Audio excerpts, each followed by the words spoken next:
السلام عليكم ورحمة الله وبركاته. ازيكم حبايبي؟ عاملين ايه؟ يا رب تكونوا جميعا بخير. وحشتوني جدا جدا من الفيديو اللي فات. النهارده كده حبيت اصبح عليكم ونبدأ مع بعض بإذن الله فيديو جميل ويكون هادي كده وحلو، واشارك معاكم اليوم من اوله. اول حاجة بس عايزة ابدأ بيها، عايزة اوريكم حاجة حلوة قوي. بصوا بقى الحاجات الحلوة دي حاجات هاند ميد، جات لي من جروب سمية، ما شاء الله تحفة. يعني بصوا هي عندها حاجات كتيرة جدا وبتقدر تعمل اي حاجة تتطلب منها. بصوا بقى مبدئيا كده انا طلبت منها دي مكرميه. هي بتعمل كروشيه وبتعمل حاجات كتيره، بس المكرميه كمان عجبتني قوي لان هي كمان طالعه موضه وعندها اشكال. يعني دي شكل جديد هي بدات تشتغل فيه. وكان في واحده تانية بصراحه حلوه قوي برضو. يعني اي حاجه من اللي بتطلع ترند بتبقى بتقدر تعملها ما شاء الله، يعني حتى لو صوره من على النت. فهي كمان جارتي هنا في العجمي، فما شاء الله عليها، يعني بجد انا انبهرت بشغلها جدا. بصوا كمان دي مرايه، هوريكم ظهرها. مرايه عاديه اهي، تمام، وبتغلفها بالمكرميه الحلوه دي، فبتبقى تحفه. طبعا المرايه عايزه المعها لان انا كنت شايلاها في الكيس، والحاجه دي عندي بقالها اسبوع تقريبا والله، ومفيش فرصه ان انا كنت اوريها لكم. بس قلت النهارده كده اوريكم الحاجه الحلوه دي لاني عايزه افرشها. واصلا انا اللي طالبه منها دي. هي قالت لي اختاري اللي انت عايزاه، بس عجبتني جدا فكره المرايه لان انا عايزه احطها في مكان معين يعني. وطلبت منها المكرميه تكون مرايه بالشكل ده. دي ممكن تتعلق في طرقه، في مدخل شقه، تتعلق على باب الشقه اصلا. بس بصراحه حلوه قوي. ليها طبعا التعليقه بتاعتها اهي. عايزه اقول لكم ان الخامات بتختلف في اسعارها من يوم للتاني، عشان كده انا دايما ما كنت الاول بحب اقول الاسعار لان كانت الاسعار بتبدا يعني بتفضل ثابته فتره. دلوقتي انتوا عارفين الخامات والحاجات المستورده بالذات والحاجات دي بتتغير من يوم للتاني. فانا لو قلت سعر الناس بتلتزم بيه، والناس بتزعل لو صاحبه الجروب غيرته، لان بيكون غصب عنها، مش مجرد ان هي بتغلي وخلاص. واسعارها كمان هتكون حلوه قوي، انا متاكده من ده. فاللي يعجبه حاجه يسالها، واللي يعجبه صوره من على النت وعايز يعمل زيها برضو يبعتها لها. هي ما شاء الله بتعمل كل حاجه. ده كده كان بالنسبه للمكرميه. تاني حاجه هي بعتلي الكوستر ده. طبعا الكوستر ده بيتباع باسعار عاليه جدا بره. ده بيتحط يا اما كديكور في المطبخ او للحاجات السخنه. ده بيبقى خوص بالشكل ده، انا هفتحه معاكم كمان. حاجه تانية، هو ممكن يتحط في غرفه النوم على السراحه، على جنب السراحه كده، بيتحط عليه حاجات ديكوريه، يتحط عليه ازايز البارفان، اي حاجه من الحاجات دي. ممكن يتحط كديكور في المطبخ اصلا. يتحط لو انت عندك عايزه تعملي ديكور من المكرميات والحاجات دي كلها، ممكن تعمليه كديكور جانبي في ترابيزه، في كوفي كورنر، في ترابيزه جانبيه زي ما قلت لكم، او على الجزامه مثلا في مدخل البيت. فدي افكارها كتيره جدا وعجباني قوي برضو. انا برضو اللي طلبت دي منها لان هي بصراحه خيرتني ما بين حاجات كتير، ربنا يعزها يا رب. اهو ده شكلها من ظهرها وده شكلها من الوش. طبعا الحاجات دي اسعارها بره عاليه جدا، وطبعا المقاسات على حسب ما انتوا تحبوا. الحاجه اللي كمان هي كمان بعتلي دول لماسة هدية منها، ربنا يبارك لها يا رب. ماسة فرحت بيهم خالص. دي غويشة كده والخاتم بتاعها، ودي السلسلة. فبجد انا بشكرها جدا جدا، ربنا يبارك لها يا رب. اهي دي شكل السلسلة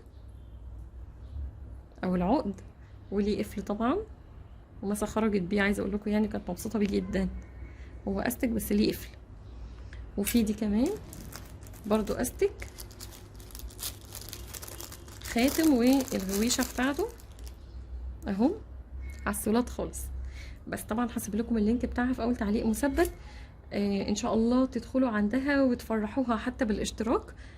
واللي يعجبه اي حاجه من عندها على الجروب او من بره برضو يبعت لها، مفيش مشكله. تعالوا بقى نكمل الفيديو لاني عايزه اعلقهم. بصوا بقى انا عندي هنا ابليكه في وش فتحه المطبخ بالظبط، فقلت هستغلها في ان انا اعلق عليها المرايه الحلوه اللي انتوا شفتوها دي، الابليكه والنجفه بتاعتها. بس طبعا انا هعلق على الابليكه يعني اكيد عشان الحيطه دي اصلا في الطرقه كلها ما فيهاش اي حاجه متعلقه.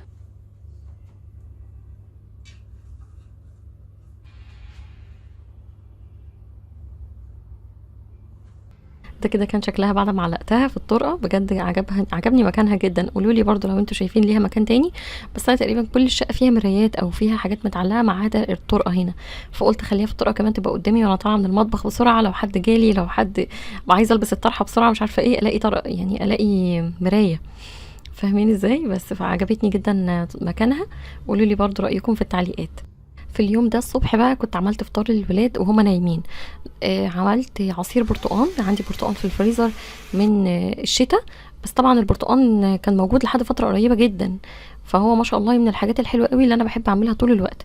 عصير سواء في موسم الشتاء او في الموسم اللي هو بتاع الربيع، ده بيبقى البرتقان الصيفي او اللي هو البلدي. بيبقى بتاع العصير منتشر جدا، فده بصراحة بحب اعمله طول الوقت يعني على الفطار، ما بين الفطار والغدا في الحاجات دي. فطلعت الطبق، انا ببقى مفرزاه بالشكل ده انصص، وريته لكم كتير جدا في التفريزات بتاعه رمضان والحاجات دي. فانا كنت يعني ايه بشتغل دلوقتي على ان انا افضي الفريزر شويه من الحاجات اللي فيه، عشان اولا ما تطولش، وثانيا عشان نعيد ترتيبه ونفضيه شويه زي ما قلت لكم قبل العيد باذن الله. فالطبق اللي انا ببقى شايلاه فيه تقريبا بيبقى فيه بتاع كيلو، كيلو وربع، حاجه زي كده، فبعصره بسرعه وبيطلع تحفه، ما فيهوش مراره ولا اي حاجه خالص. يعني التفريز نفسه ما بيأثرش على طعم البرتقال ابدا، لان انا ببقى مغلفاه كويس، فالتغليفه بتحافظ لك على ان هو ما يلقطش طعم من بره، غير ان انا حاطه الفاكهه كلها في درج لوحده بعيد عن اي انواع تانية من الاكل. تفريزات الفراخ واللحوم احيانا ممكن تطلع ريحه لو هي فيها بصل كتير، فبتغير طعم الفاكهه بالذات، فانا فصلهم عن بعض خالص. عملت العصير وسبته على جنب، وحطيت هنا باتيه، كان عندي باتيه من الفرن، طلعت كده 3 على قد انا والولاد، ببقى شايلاه في الفريزر احيانا. بس اليومين دول بصراحه ان شاء الله هشتغل على المعجنات والحاجات بتاعه العيد، يعني شويه حاجات كده نعملها في البيت تبقى عندنا. العيد اللي فات اضطريت اشتغل في البيت فانا بصراحه العيد ده مش عايزه اشتغل، رغم ان هو عيد اكل وحاجات من دي. العيد الفطر ما بيبقاش كده، بيبقى عيد روقان، طالعين من فطار من صيام رمضان وعايزين نفطر في حاجات رايقه كده. اما العيد ده مختلف شويه، فبالاضافه للاكلات بتاعه الغداء اللي هنبقى عايزين نعملها طول العيد والتنويع وكده، عايزه يبقى عندي حاجات برضو بتشيلها في الفريزر، وعندي حلويات. فان شاء الله هشتغل عليها الفتره اللي جايه، الايام اللي هي بتاعه الصيام دي باذن الله نشتغل فيها في الحاجات دي. فقطعت خيار، وقطعت الباتيه ده، فتحته وحشيته جبنه، ودخلتهم الميكرويف الجبنه بس تسيح، وحطيت لكل واحد خيار وباتيهايه وعصير البرتقال اللي احنا عملناه. طبعا كان فطار حلو كده وهادي خالص ورايق، بس عشان انا عايزه اصحيهم من النوم دي تقريبا اليومين دول بحاول اصحيهم، يعني انا مش بصحيهم من 7 مثلا، لا هي 9، 9:30 بالكتير، لو اتأخرت قوي تبقى 10، عشان مش عايزاهم يبدأوا يتكسلوا ويصحوا لي بقى الظهر وبعد الظهر والحاجات دي. انا ما بحبهاش ابدا، النظام ده مش بيريحني ولا بيريحهم على فكرة. السهر نفسه بيبقى حاسين كده بهيبرة جامدة قوي وعندهم أرق، فبيبقى نومهم صعب جدا جدا، وبيشتكوا لي اصلا ان هم مش عارفين يناموا. فبقيت حريصه اليومين دول على ان انا اصحيهم، يعني بالاتفاق معاهم طبعا عشان برضو ما يتضايقوش. المهم فطرتهم وصحيتهم بقى، قلت لهم يلا بقى يا ولاد اصحوا، ولسه ورانا حاجات كتير، عايزه اطبق غسيل وعايزه انشر وعايزه الم غسيل، حاجات كتيره جدا. الغسيل بالذات عندي متراكم، ما اعرفش ليه متراكم بطريقه صعبه قوي. الصيف يعني سبحان الله مليان غسيل كتير، عشان بنبدل هدومنا طول الوقت. طبعا مسك البطلة بتاعت الفركشة كلها مخلياني بجد، يعني الحمد لله رب العالمين مش عارفة انضف البيت ويبان عليه النظافة. يعني انا بنضف بس هو بيبانش عليه النظافة، ربنا يبارك فيها يا رب، في اخواتها وفي اولادكم يا رب ويحفظها. فمسك طبعا انا كنت مدياها بسكوتة تمر، انا اللي عاملاها في البيت، في ايديها تقرقش فيها، فلقيتها مش بتقرقش، هي بتقرقشها بس بتوقعها كلها زي ما هي كده على الارض. فهي ما شاء الله يعني ما اكتفتش بالمكان اللي هي قاعده فيه، لقيتها انتشرت في الصالون كله، وكمان السجاده اللي جنبه خليته كله بسكوت بعجوه بالحاجات دي. انا مشيت لقيت العجوه بايديا طبعا عشان ما تلزقش في الارض، واتبقى فتافيت البسكوت. هشارككم بالفيديو بتاعها ان شاء الله، لان انا عملته حلو قوي بس طول معايا جدا، لان بعمل حاجات كتيره في نفس الوقت. ومسك ربنا يحميها، يعني بصوا يعني انا وصلت لمرحله اقصى طموحاتي ان انا يعني البيت يفضل متروق، او الحته اللي انا قاعده فيها تفضل نظيفه، يعني ساعه واحده، او حتى اشرب النسكافيه سخن زي ما احنا متعودين. الحاجات دي يعني الواحد بدا يسترجع ذكريات سبحان الله، يعني الواحد كان نساها بقاله كتير بس يعني مسك بترجعها لي كلها تاني زي ما هي. فكان الحل اللي قدامي ان انا اطلع البطله بتاعتي. البطله دي بقى اللي هي المكنسه اللي في ايديا دي، انا مش عايزه اقول لكم يعني مين جابها لي، هي اللي بعتها لي زينا كلنا، ربنا يحفظها لابنها يا رب ويبارك لها فيه. هي بصراحه بناء على رغبتها، مش عايزاني اقول اسمها خالص، بس هي كل اللي عايزاني يعني استفيد بيه ان انا حياتي تبقى سهله. هي قالت لي ان المكنسه دي حلوه قوي وهي استخدمتها ومريحاها جدا جدا، وقالت لي ان هي كمان هتريحني، فده اللي خلاها تبعتها لي. والله العظيم انا مش عارفه اشكرها ازاي بجد، والله هي فعلا بقت، انا ما بسيبهاش من ايدي تقريبا، والولاد كمان بقوا على طول يشتغلوا بيها. اي حاجه اختهم توقعها وهم يوقعوها غصب عنهم بقوا يشتغلوا بيها على طول. هي عباره عن كده اللي انتوا شايفينه، الدراع اللي في ايديا ده والتانك بتاع التراب وكده موجود فيها زي ما هي، سريعه جدا، خفيفه جدا جدا جدا. طبعا انتوا عارفين ان انا بحب اعمل لكم اي ريفيو عن اي حاجه انا بستخدمها بعد ما بكون استخدمتها فتره، بالذات الاجهزه اللي هي ثقيله الوزن او استخداماتها بتبقى معمرة شوية. فالحاجات البسيطة والحاجات الصغيرة انا بشتغل بيها على طول وبوريكم الريفيو بتاعها عنها بسرعة. لكن الحاجات اللي هي بتبقى بمبلغ وحاجات كده لا، بحب اوريكم، اتأنى فيها. بوريكم هنا ان الظرف كلها احنا ملزقينها مؤقتا، احنا مش عارفين نقفلها بايه مسك على طول عايزة تقعد جواها تقريبا. فالبيت بقى عبارة عن كده مكعبات ولعب في الارض، شنطة السباحة وادوات السباحة وحاجات مسكة كلها، غير الفتافيت طبعا اللي هي بتعملها، ربنا يبارك فيها يا رب. والله ما بشتكي وربنا اعلم، بس يعني انا بشارك معاكم يعني الظروف اللي انا فيها دلوقتي. عشان كده انا حتى مش عارفة اعمل تنظيفات العيد.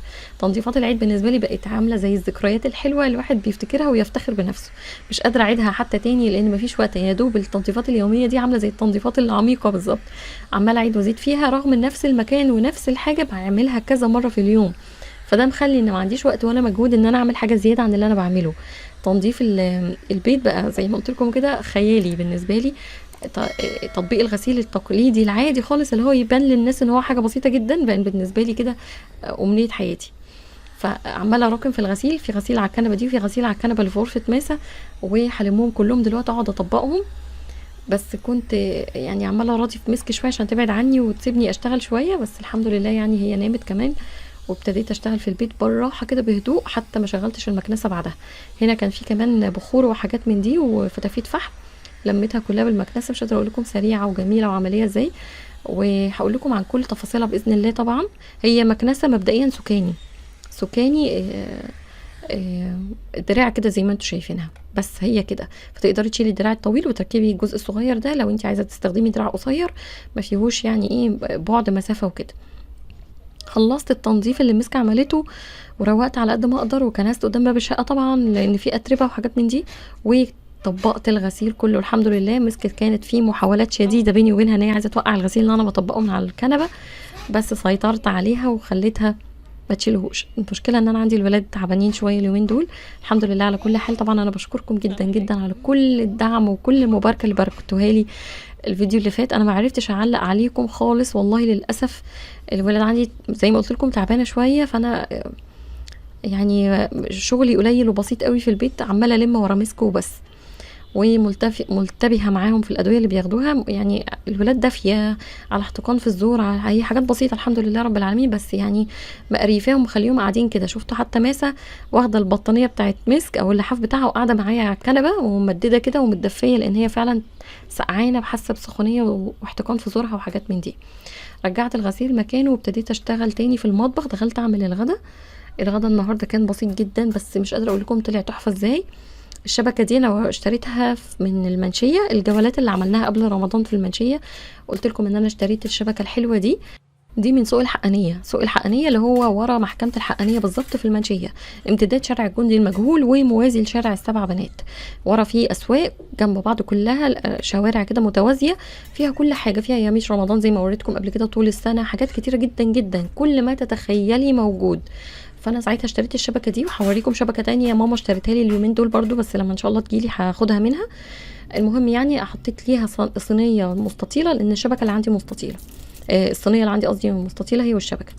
الصواني المدوره اللي انا وريتها لكم من كام فيديو بتوع مدام ندى هي فعلا استانلس، وانا بصلع غلطتي لان فعلا هي استانلس مش الومنيوم. انا كنت عماله اقول لكم انا مستغربه هي ازاي الومنيوم وتقيله كده، طول الفيديو مستعجبه وهي اصلا فعلا استانلس. تقولها فعلا مش الومنيوم، مش تقول الومنيوم، عشان كده طول الفيديو مستغربه، وفعلا طلعت استانلس ممتازه جدا جدا جدا لاقصى درجه. والله العظيم انا كنت عايزه استخدمها في الوصفه دي، بس للاسف الشبكه اللي عندي زي ما قلت لكم مستطيله، فبعدت اجيب واحده مدوره.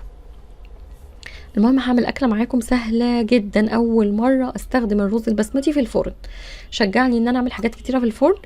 هعمل معاكم ان شاء الله وصفات جايه للعيد باذن الله تبقى سهله ويسيره عليكم كده. المهم حطيت الرز البسمتي عليه ملح وفلفل اسمر وكاري وشويه بابريكا، وهحط كمان حبتين بالظبط من الحبهان، فصين بالظبط.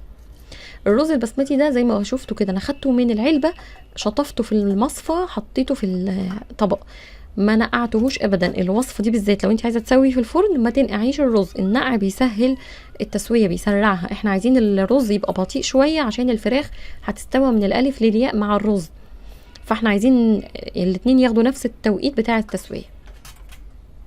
المهم سبت الرز على جنب زي ما انتوا شفتوا كده، والصينيه ايا كان استخدام نوعها استخدميها ما تخافيش، سواء ستانلس او الومنيوم او بايركس.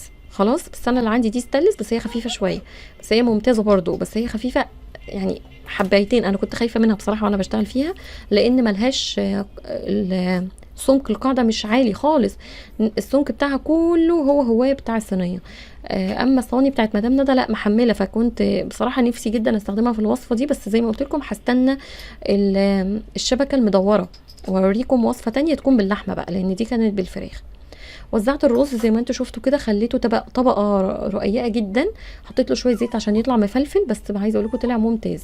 طبعا الميه اللي انا هستخدمها ميه سخنه عشان الرز ما يبوش مني، رغم ان الرز البسمتي من النادر ان هو يعجن او يلزق في بعضه. يا دوب حطيت ميه مغليه تكون مغطيه الرز، تمام كده، وقلبت كده تقلبتين. وزي ما انتوا شفتوا حطيت سمنه في اول قبل ما ارص الرز، حطيت شويه سمنه وحطيت شويه زيت عشان يخليه مفلفل مش ملزق في بعضه. بس حطيت الشبكه على الكلام ده، وادي الفرخه اللي انا هستخدمها. هي فرخه انا متقطعه معايا عادي خالص من ضمن التفريزات اللي كنت عاملاها معاكم الشهر اللي فات، وبالتتبيله بتاعتها من غير ما اشوحها، من غير ما اعمل لها اي حاجه خالص. يعني الفراخ دي نيه تماما، ما فيهاش لا شوحتها ولا اديتها صدمه ولا اي حاجه من دي، زي ما هي بالتتبيله بتاعتها. اهم حاجه التتبيله تبقى حلوه كده عشان تديكوا طعم، وطعم الفراخ كله هينزل مع الرز.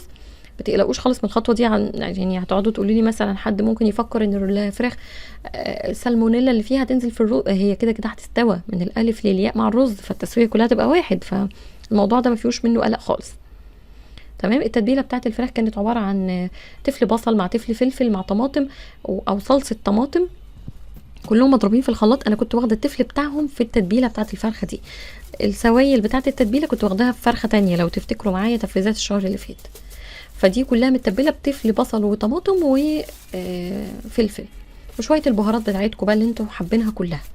فبعد ما رصيتهم على الشبكه حطيت ورقه زبده كرمشتها بالشكل ده عشان تتفرد معايا اسهل، وبعد كده طبقتين من الفويل عشان بس الصينيه كبيره والشبكه كبيره، فلازم احكم الغلق بتاعها كويس قوي، فحطيت ورقتين عشان ما يبقاش فيه مكان مفتوح.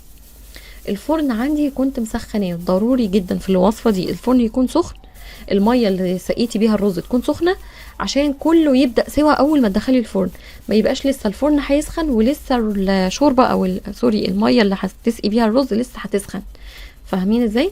الحاجات دي كلها بتاثر جدا على السوى النهائي او مرحله السوى النهائيه. قفلت كده كويس، والاكله كلها هتستوي مع بعضها.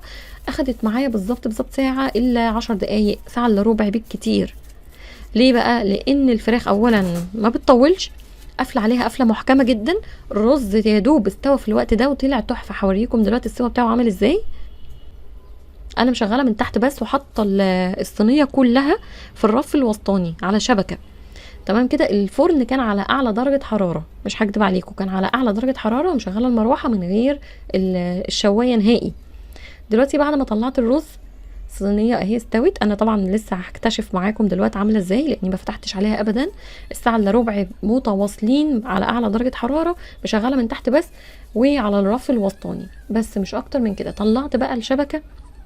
انا كل قلقي على الرز على فكره، الفراخ كده كده بتستوى، قلقي كله على الرز ان هو يكون عجن او شاط او يكون اتحرق من تحت او اتلسع من تحت. بفضل الله ما حصلش حاجه من دي خالص خالص خالص. طلعت ورقه الزبده بالراحه كده، هطلع الشبكه بتاعت الفراخ هنزعها كده بالراحه خالص عشان ابص على الرز. الفراخ طبعا استوت 100%، كانت بس ناقصها ان هي تاخد لون حلو تحت الشوايه. فطلعت الشبكه بحالها زي ما هي، حطيتها في الفرن تاني، وفتحت الشوايه بدون ما ادهن الفراخ اي حاجه.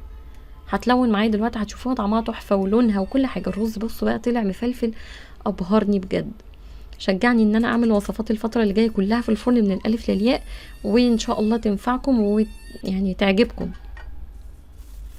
انا سبت الرز غطيته على ما الفراخ تاخد لون عشان ما يبردش. تمام كده ابتديت اغرف بقى الرز. مش قادره اقول لكم والله فعلا يا رب يعني يكون واضح قدامكم قد ايه هو مفلفل ومش معجن ولا اي حاجه.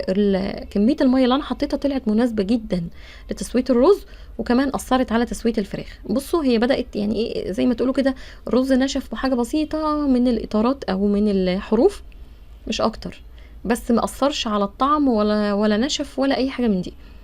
الميه اللي انا حطيتها قد ايه يا دوب غطت الرز، والرز زي ما شفتوا وانا بوزعه في الصينيه ما كانش متكدس، يعني مش صينيه صغيره وانا كدست الرز فيها، لا الصينيه كبيره والرز كان يا دوب رقه واحده بس منه مفروده في الصينيه. غرفت الرز بتاعي والفراخ طلعت من الفرن اهي واخده لون تحفه. مش قادره اقول لكم كانت وصفه خطيره ازاي. طعم الفرن سبحان الله بيأثر جدا على اي اكله بتتحط فيه. دي بقى تاكلي جنبها سلطه زبادي بالخيار، ممكن تاكلي جنبها سلطه خضراء، تاكلي جنبها كول سلو تعمليه انتي في البيت، تعملي توميه في البيت، تعملي اي حاجه جنب سلطه بنجر، ممكن سلطه طحينه، بابا غنوج، الحاجات دي كلها تحفه مع شويه مخلل. الحاجات دي برضو ممكن تتعمل باللحمه، بس هبقى اوريكم وصفه اللحمه باذن الله باذن الله يعني في وصفات العيد ان شاء الله. فانا يعني هنا كنت عايزه اوريكم سوى الفراخ عامل ازاي، كانت مستويه. انا وريتكم الصدر اهو كمان عشان هو طبعا بيبقى حجمه اكبر شويه من حجم الورك، وبيبقى لحمه ما شاء الله سميك، فلحمه ابيض وتحفه تحفه تحفه. انا قدمت جنبها ايه، قدمت جنبها صوص توميه كنت جايباه من فتح الله على فكره في مشتريات الشهر. الصوص طلع طعمه خطير خطير خطير. دول 450 جرام، اسمها ثمار الماركه دي، وفي منها صوصات تانية كتير جدا غير التومية. في منها بابا غنوج، مش بابا غنوج لا، الحمص، سلطة الحمص، وكانت خطيرة. التومية يعني كان سعرها 45 جنيه، وكاتبين عليها ان هي بتتفتح وصلاحيتها 4 ايام من الفتح. دي بقى كانت جنب الاكل طعمها رهيب جدا.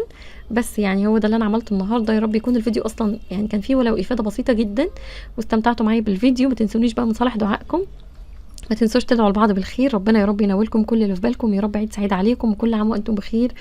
واشكركم للتاني مره على التعليقات الجميله الجميله اللي بتفرح قلبي والله العظيم بجد، والمباركات الحلوه اللي قلتوها لي الفيديو اللي فات. ربنا يعزكم يا رب، يجعلنا جميعا من حفظه القران.